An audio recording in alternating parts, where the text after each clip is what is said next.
बृहस्पतिवार व्रत कथा। प्राचीन समय की बात है। भारत में एक राजा राज्य करता था। वह बड़ा प्रतापी तथा दानी था। वह नित्य प्रतिदिन मंदिर में भगवान दर्शन करने जाता था। वह ब्राह्मण और गुरु की सेवा किया करता था। उसके द्वार से कोई भी याचक निराश होकर नहीं लौटता था। वह प्रत्येक गुरुवार को व्रत रखता एवं पूजा करता था। हर दिन गरीबों की सहायता करता था। परंतु ये सब बातें उसकी रानी को अच्छी नहीं लगती थी। वह न व्रत करती और न किसी को एक भी पैसा दान में देती थी। वह राजा से भी ऐसा करने को मना करती थी। एक समय की बात है कि राजा शिकार खेलने वन को चले गए। घर पर रानी और दासी थी। उस समय गुरु बृहस्पति साधु का रूप धारण कर राजा के दरवाजे पर भिक्षा मांगने आए। साधु ने रानी से भिक्षा मांगी तो वह कहने लगी, हे साधु महाराज, मैं इस दान और पुण्य से तंग आ गई हूँ। इस कार्य के लिए मेरे पति देव ही बहुत है। अब आप ऐसी कृपा करें कि सारा धन नष्ट हो जाए तथा मैं आराम से रह सकूं।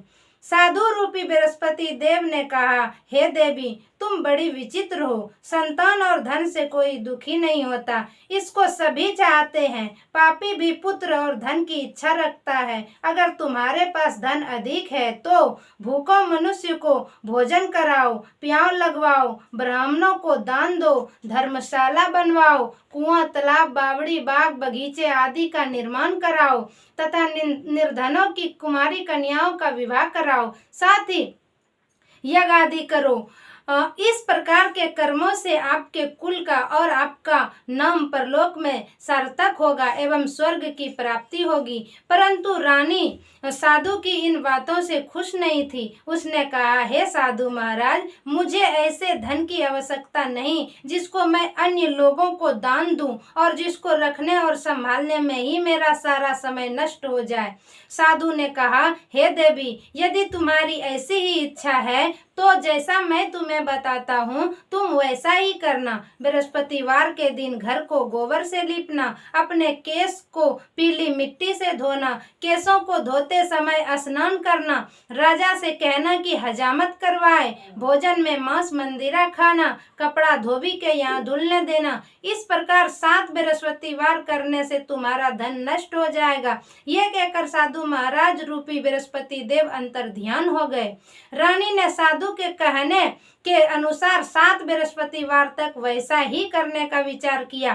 साधु के बताए अनुसार कार्य करते हुए केवल 3 बृहस्पतिवार ही बीते थे कि उसकी समस्त धन संपत्ति नष्ट हो गई। भोजन के लिए दोनों समय परिवार तरसने लगा तथा संसारिक भोगों से दुखी रहने लगा। तब वह राजा रानी से कहने लगा कि हे रानी, तुम यहाँ पर रहो, मैं दूसरे देश को जाता हूँ, क्योंकि यहाँ पर मुझे सभी मनुष्य जानते हैं, इसलिए मैं यहाँ कोई कार्य नहीं कर सकता। मैं अब परदेश जा रहा हूँ, वहाँ कोई काम धंधा करूँगा, शायद हमारे भाग्य बदल जाए। ऐसा कहकर राजा परदेश चला गया। वह वहां जंगल से लकड़ी काट कर लाता और शहर में बेचता। इस तरह जीवन व्यतीत करने लगा। इधर राजा के बिना रानी और दासियां दुखी रहने लगी। किसी दिन भोजन मिलता और किसी दिन जल पीकर रह जाती। एक समय रानी और दासी को 7 दिन बिना भोजन के व्यतीत करना पड़ा। तो रानी ने अपनी दासी से कहा, हे दासी, यहाँ पास के ही नगर में मेरी बहन रहती है, वह बड़ी धनवान है, तू उसके पास जा और वहाँ से 5 सेर बेजर मांग कर ले आ, जिससे कुछ समय के लिए गुजर हो जाए। दासी रानी की बहन के पास गई। रानी की बहन उस समय पूजा कर रही थी। बृहस्पतिवार का दिन था। दासी ने रानी की बहन से कहा, हे रानी, मुझे आपकी बहन ने भेजा है, मुझे 5 सेर बेजर दे दो। दासी ने ये बात अनेक बार कही, परंतु रानी की बहन ने कोई उत्तर नहीं दिया, क्योंकि वह उस समय बृहस्पतिवार की कथा सुन रही थी। जब दासी को रानी की बहन से कोई उत्तर नहीं मिला तो वह बहुत दुखी हुई, उसे क्रोध भी आया। वह लौटकर रानी से बोली, हे रानी, आपकी बहन बहुत ही धनी स्त्री है, वह छोटे लोगों से बात भी नहीं करती। मैंने उससे कहा तो उसने कोई उत्तर नहीं दिया, मैं वापस चली आई। रानी बोली, हे दासी, इसमें उसका कोई दोष नहीं है। जब बुरे दिन आते हैं तब कोई सहारा नहीं देता। अच्छे बुरे का पता विपत्ति में ही लगता है। जो ईश्वर की इच्छा होगी वही होगा। यह सब हमारे भाग्य का दोष है। उधर रानी की बहन ने सोचा कि मेरी बहन की दासी आई थी, परंतु मैं उससे नहीं बोली, इससे वह बहुत दुखी हुई होगी। अतः कथा सुन और विष्णु भगवान का पूजा समाप्त कर अपनी बहन के घर आई और कहने लगी, हे बहन, मैं बृहस्पतिवार का व्रत कर रही थी। तुम्हारे दासी हमारे घर गई थी, परंतु जब तक कथा होती है तब तक हम लोग न उठते हैं और न बोलते हैं, इसलिए मैं नहीं बोली। कहो दासी क्यों गई थी? रानी बोली, बहन, हमारे घर अनाज नहीं था। वैसे तुमसे कोई बात छिपी नहीं है, इस कारण मैंने दासी को तुम्हारे पास 5 सेर बेजर लेने के लिए भेजा था। रानी की बहन बोली, बहन देखो, बृहस्पति भगवान सबकी मनोकामना पूर्ण करते हैं। देखो शायद तुम्हारे घर में अनाज रखा हो। ये सुनकर दासी घर के अंदर गई तो वहां उसे एक घड़ा बेजर का भरा मिल गया। उसे बड़ी हैरानी हुई, क्योंकि उसने एक एक बर्तन देख लिया था। उसने अब बाहर आकर रानी को बताया। दासी अपनी रानी से कहने लगी, हे रानी देखो, वैसे हमको जब अन्न नहीं मिलता तो हम रोज ही व्रत करते हैं। अगर इनसे व्रत की विधि और कथा पूछ ली जाए तो उसे हम भी क्या करेंगे। दासी के कहने पर रानी ने अपनी बहन से बृहस्पतिवार व्रत के बारे में पूछा। उसकी बहन ने बताया, हे रानी बहन, बृहस्पतिवार को सूर्योदय से पूर्व उठकर स्नान करके बृहस्पतिवार का व्रत करना चाहिए, लेकिन उस दिन सिर नहीं धोना चाहिए। बृहस्पतिवार के व्रत में चने की दाल और मुनुक्का से विष्णु भगवान का केले के वृक्ष के जड़ में पूजा करें तथा दीपक जलावें। उस दिन एक ही समय भोजन करें। भोजन पीले खाद्य पदार्थ का करें तथा कथा सुने। इस प्रकार करने से गुरु भगवान प्रसन्न होते हैं, अन्न पुत्र धन देते हैं, मनोकामना पूर्ण करते हैं। व्रत और पूजन की विधि बताकर रानी की बहन अपने घर लौट गई।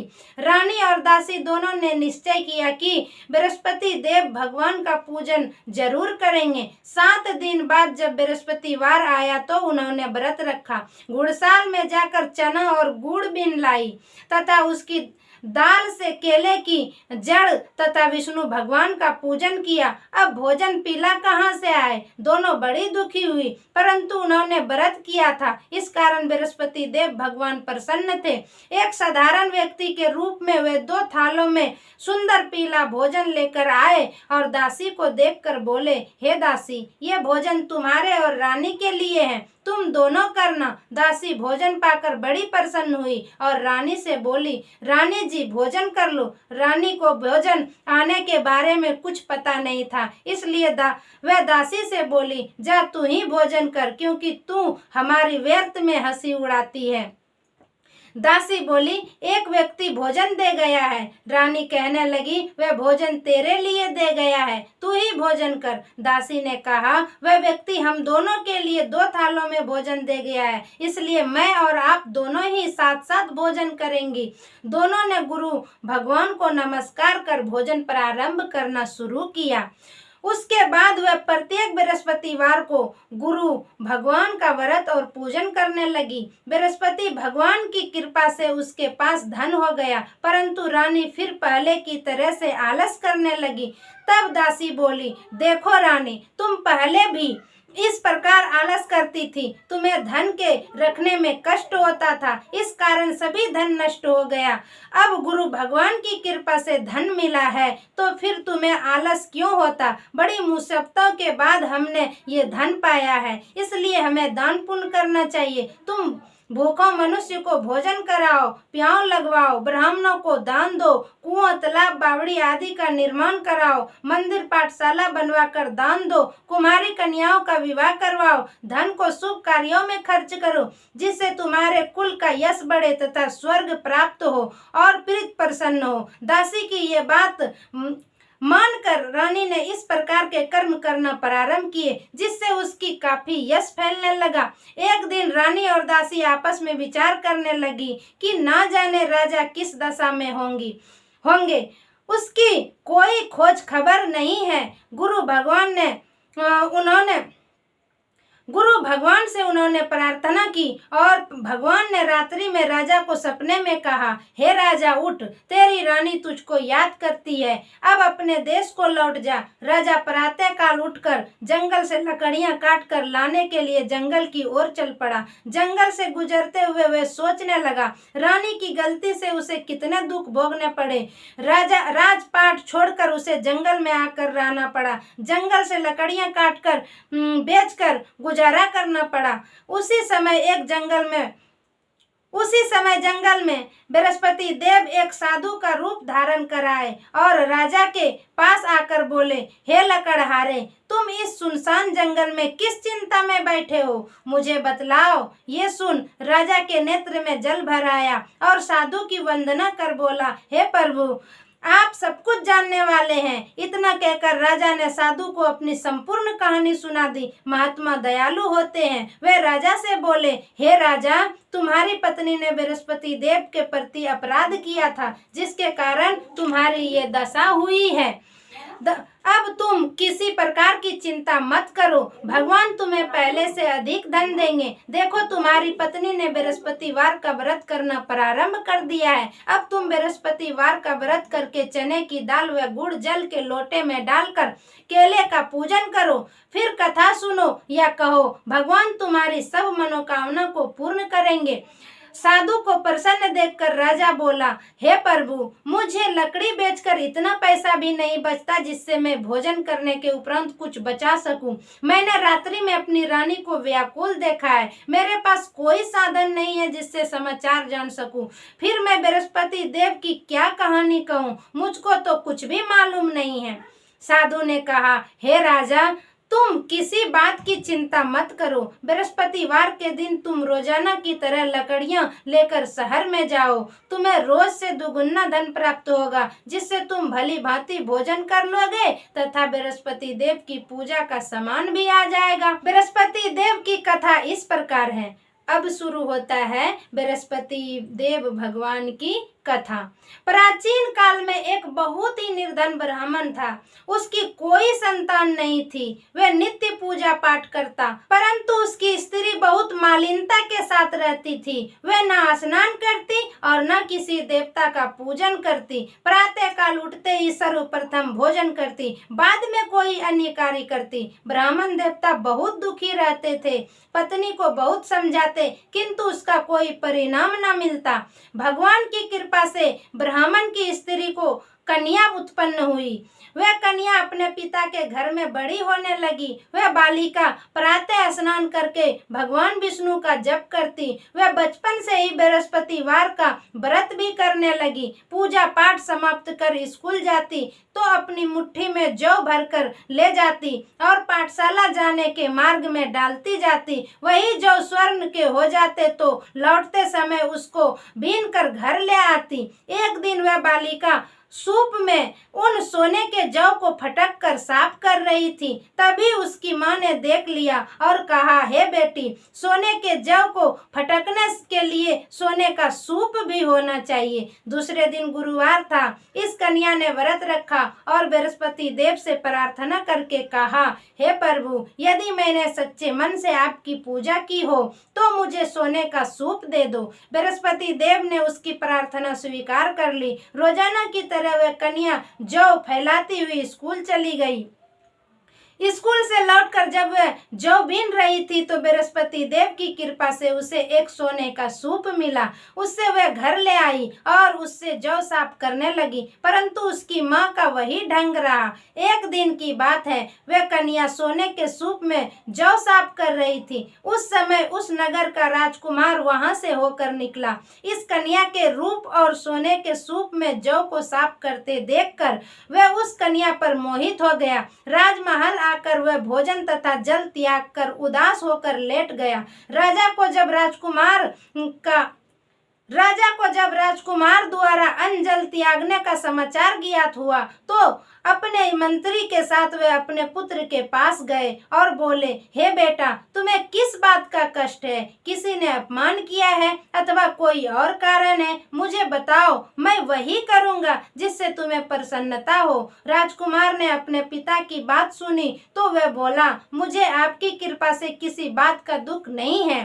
किसी ने मेरा अपमान नहीं किया है, परंतु मैं उस लड़की के साथ विवाह करना चाहता हूँ जो सोने के सूप में जौ साफ कर रही थी। यह सुन राजा आश्चर्य में पड़ गया और बोला, हे बेटा, इस तरह की कन्या का पता तुम ही लगाओ, मैं उसके साथ तुम्हारा विवाह अवश्य ही करवा दूंगा। राजकुमार ने राजा को उस लड़की के घर का पता बतलाया। मंत्री उस लड़की के घर गए और राजा का आदेश ब्राह्मण को सुनाया। कुछ ही दिन बाद ब्राह्मण की कन्या का विवाह राजकुमार के साथ संपन्न हो गया। कन्या के घर से जाते ही उस ब्राह्मण देवता के घर में पहले की भांति गरीबी का निवास हो गया। जब अब भोजन के लिए भी अन्न बड़ी मुश्किल से मिलता था। एक दिन दुखी होकर ब्राह्मण अपनी पुत्री से मिलने गया। बेटी ने पिता की दुख की अवस्था को देखा और अपनी माँ का समाचार पूछा।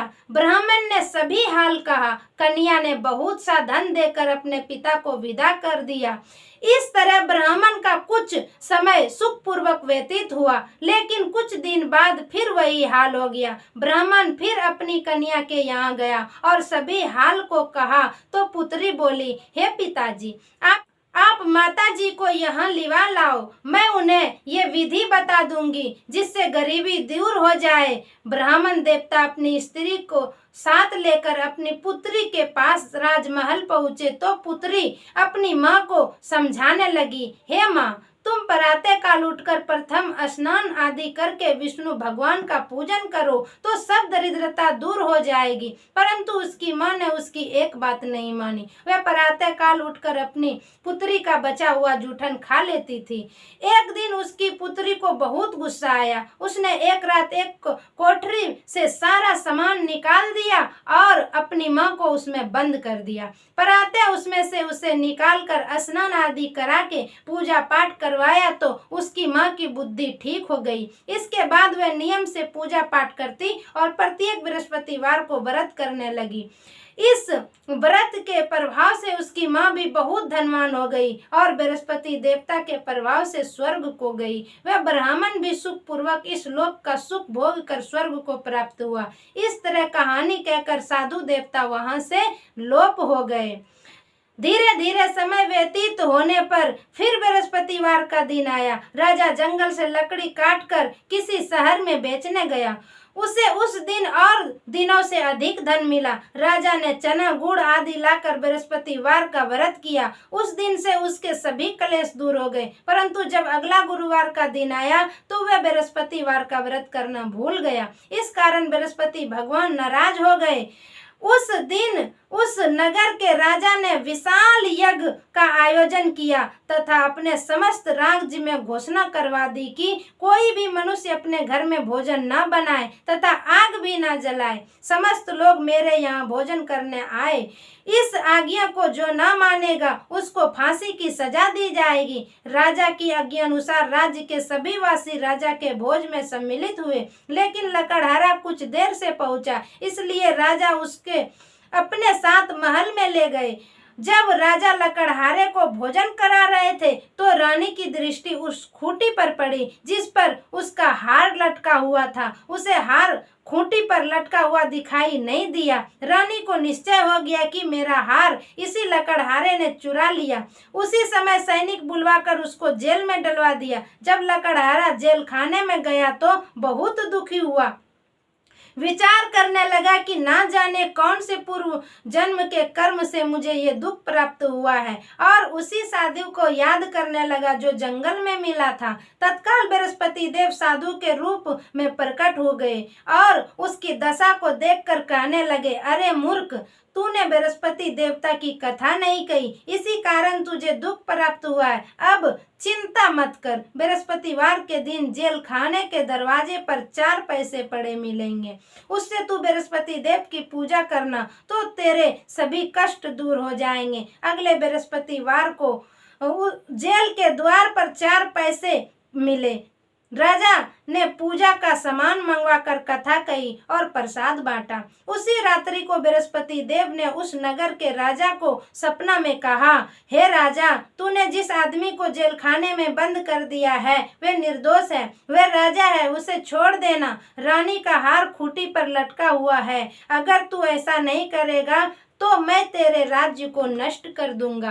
राजा प्रातःकाल उठा और खूंटी पर हाथ टांगा देखकर लकड़हारे को बुलाकर क्षमा मांगी तथा राजा के योग्य सुंदर वस्त्र आभूषण भेंट कर उसे विदा किया। गुरुदेव की आज्ञा अनुसार राजा अपने नगर को चल दिया। राजा जब नगर के निकट पहुंचा तो उसे बड़ा ही आश्चर्य हुआ।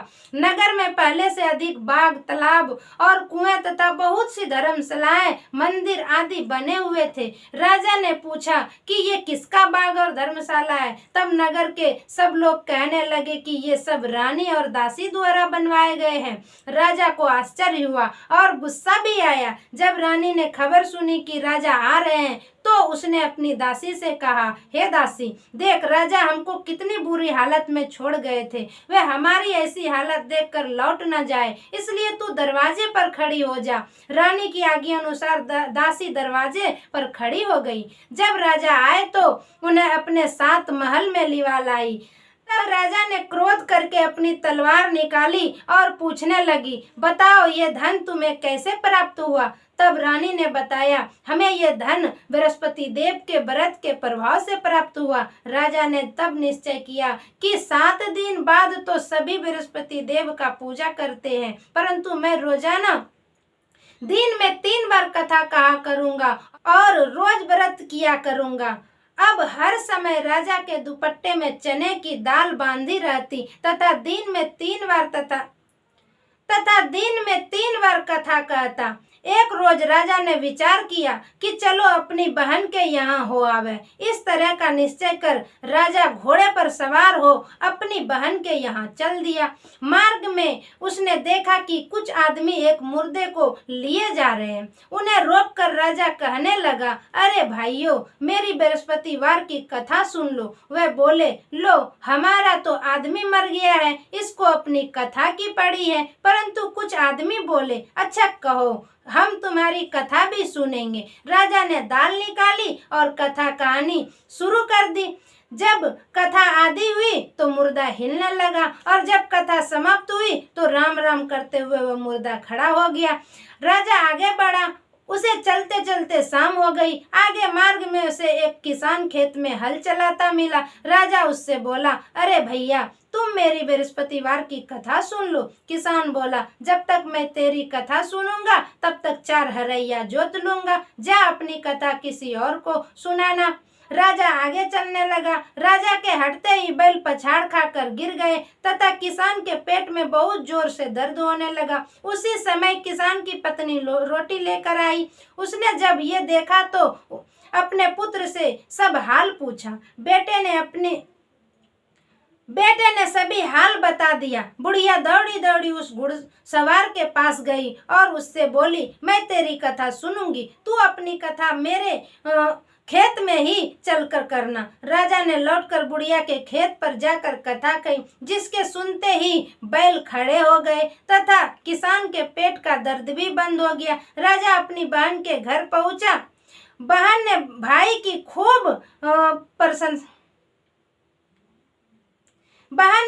की खूब मेहमानी की। दूसरे रोज प्रातःकाल राजा जगा तो वह देखने लगा कि सब लोग भोजन कर रहे हैं। राजा ने अपनी बहन से पूछा कि ऐसा कोई मनुष्य है जिसने भोजन नहीं किया हो, जो मेरी बृहस्पतिवार की कथा सुन ले। तो बहन बोली, हे भैया, ये देश ऐसा है, पहले यहाँ लोग भोजन करते हैं, बाद में अन्य कोई काम। अगर पड़ोस में कोई हो तो देख आती हूँ। ऐसा कहकर बहन देखने चली गई, परंतु उसे कोई भी ऐसा व्यक्ति नहीं मिला जिसने भोजन न किया हो। वह एक कुम्हार के घर गई जिसका लड़का बीमार था। उसे मालूम हुआ कि उसके यहाँ 3 दिन से किसी ने भोजन नहीं किया है। रानी ने अपने भाई की कथा सुनने के लिए कुम्हार से कहा। वह तैयार हो गया। राजा ने जाकर बृहस्पतिवार की कथा कही, जिसको सुनकर उसका लड़का ठीक हो गया। अब तो राजा उसकी प्रशंसा होने लगी। एक दिन राजा ने अपनी बहन से कहा, हे बहन, मैं अपने घर को जाऊंगा, तुम भी तैयार हो जाओ। राजा की बहन ने अपनी सास से अपने भाई के साथ जाने की आज्ञा मांगी तो सास बोली, चली जा, परंतु अपने लड़के को मत ले जाना, क्योंकि तेरे भाई को कोई संतान नहीं होती है। बहन ने अपने भाई से कहा, हे भैया, मैं तो चलूंगी, परंतु कोई बालक नहीं जाएगा। राजा ने कहा, जब कोई बालक नहीं चलेगा तब तुम जाकर क्या करेगी? दुखी मन से राजा अपने नगर को लौट आया। राजा ने अपनी रानी से कहा, तो हम निसंतान हैं, इसलिए हमारे घर कोई नहीं आना चाहता। इतना क्या वह बिना भोजन किए इतना कहकर वह बिना भोजन किए सैया पर लेट गए। रानी बोली, हे प्रभु, बृहस्पति देव ने हमें सब कुछ दिया है, वे हमें संतान भी अवश्य देंगे। उसी रात बृहस्पति देव ने राजा को सपना में कहा, हे राजा, उठ, सभी सोच त्याग दे, तेरी रानी गर्भवती है। राजा को ये जानकर बड़ी खुशी हुई। 9वें महीना रानी के गर्भ से एक सुंदर पुत्र पैदा हुआ। जब राजा की बहन ने यह शुभ समाचार सुना तो वह बहुत खुश हुई तथा बधाई लेकर अपने भाई के यहाँ आई। तभी रानी ने कहा, घोड़ा चढ़कर नहीं आई, गधा चढ़ाई। राजा की बहन बोली, भाई, मैं इस प्रकार न कहती तो तुम्हें औलाद कैसे मिलती? बृहस्पति देव ऐसे ही है, जिसके मन में जो कामना रहती है सभी को पूर्ण करते हैं। जो सद्भाव पूर्वक बृहस्पतिवार का व्रत करता है एवं पढ़ता है अथवा सुनता है और दूसरों को सुनाता है, बृहस्पति देव उसकी सभी मनोकामना पूर्ण करते हैं। बृहस्पति देव उसकी सदैव रक्षा करते हैं। जो संसार में सद्भावना व सच्चे हृदय से बृहस्पति देव का पूजन करते हैं उसकी सभी मनोकामनाएं पूर्ण होती है। और जैसे रानी और राजा ने बृहस्पति देव की कथा का गुणगान किया, उसकी सभी इच्छाएं बृहस्पति देव ने पूर्ण की। मनुष्य को हृदय से उसका मनन करते हुए जय जयकार करना चाहिए। तो यहाँ से बृहस्पतिवार व्रत कथा समाप्त होती है। इसलिए बोलो विष्णु भगवान की जय, बृहस्पति देव की जय।